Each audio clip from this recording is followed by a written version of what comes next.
My name is Gwen Olson, and I am the author of Confessions of an RX Drug Pusher. I'm a 15-year veteran of the pharmaceutical industry, and I left in the year 2000. And what I would like to do today is I would like to dispel the myth that the pharmaceutical industry is in the business of health and healing. Because in fact, what the pharmaceutical industry is in the business of doing is disease maintenance and symptoms management.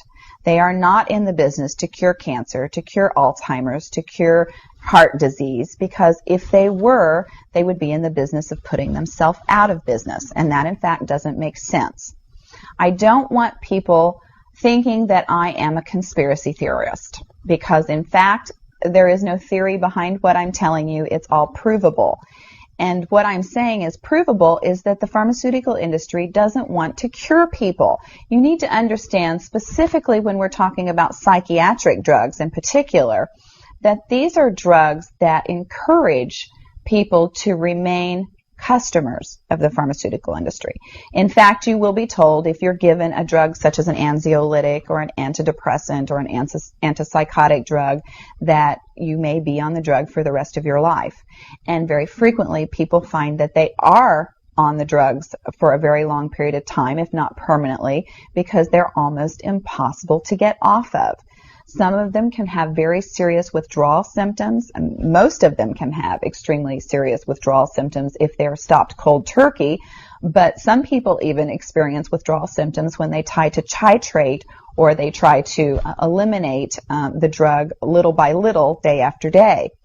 So it's really important to understand the motivation behind all of the current maintenance drugs that are on the market, even, for example, drugs such as cholesterol-lowering drugs. And what we are in fact finding now is that cholesterol drugs are lowering cholesterol excessively and causing other disease states as a consequence. So you need to be careful about trying to take drugs in order to remain healthy, because you're never going to have anyone come to you and tell you that the drugs are always tried against a placebo in clinical trials. What a placebo is a sugar pill. And in fact, many drugs are not found to be much more efficacious than the sugar pill. And in a case in point actually is the recent clinical trials that were released in the meta-analysis that came out of the UK on antidepressants, on the newer SSRI, selective serotonin reuptake inhibitor antidepressants. And what was found was the information that activists and other researchers have known for decades, was that antidepressants are no more effective than placebo, no more effective than sugar pills. But yet there are over 44 million people that have been taking these antidepressants, and a large number of them people that have mild to moderate depressive episodes. In fact, they prove that the antidepressants were not effective in anyone, with the exception of some of the most severely depressed patients. And I can tell you from personal experience that there are a number of things that depressed patients can do to improve their mental status aside from drugs that are quite effective, and in fact more effective than placebo. Another recent study that was released showed that exercise was in fact more effective than either placebo or the antidepressant drug that they were compared to. But just like Bill Maher said in his show, you know, we're never going to hear any ads on television that are sponsored by anybody saying, you know, the New England Journal just announced that exercise is twice as effective as antidepressants in curing depression. Ask your doctor if getting your butt off the couch is right for you.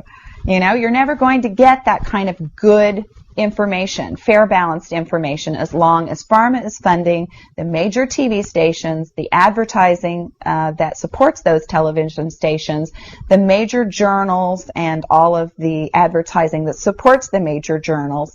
You just have to be commonsensical people and understand that the pharmaceutical industry makes 5 to 6 times the amount of money as any of the other Fortune 500 companies in the United States of America. They are not going to easily or readily give up that income.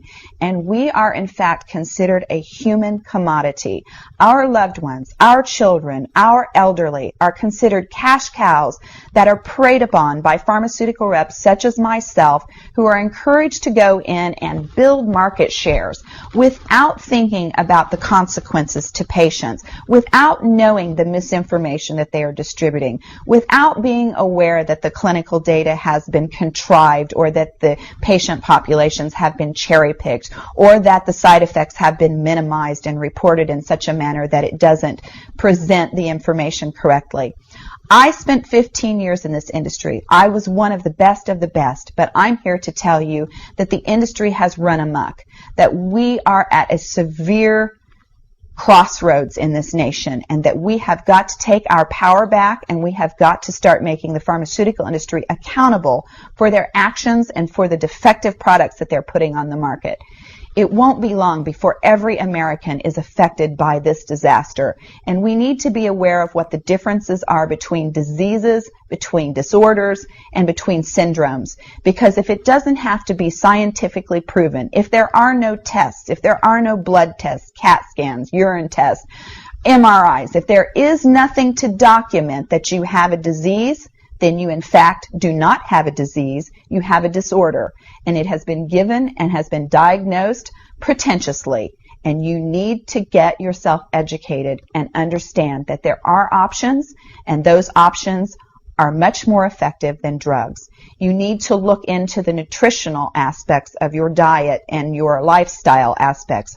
Are you exercising? Are you taking care of yourself in the ways that you need to be proactive about your health? Because once you start down the road of taking one prescription drug on top of the other, you will be a lifelong customer for the pharmaceutical industry, and your choices will be truncated. So I would like to ask you to please self-educate, be proactive, and share the information with others. The next victim could be someone that you love. Thank you.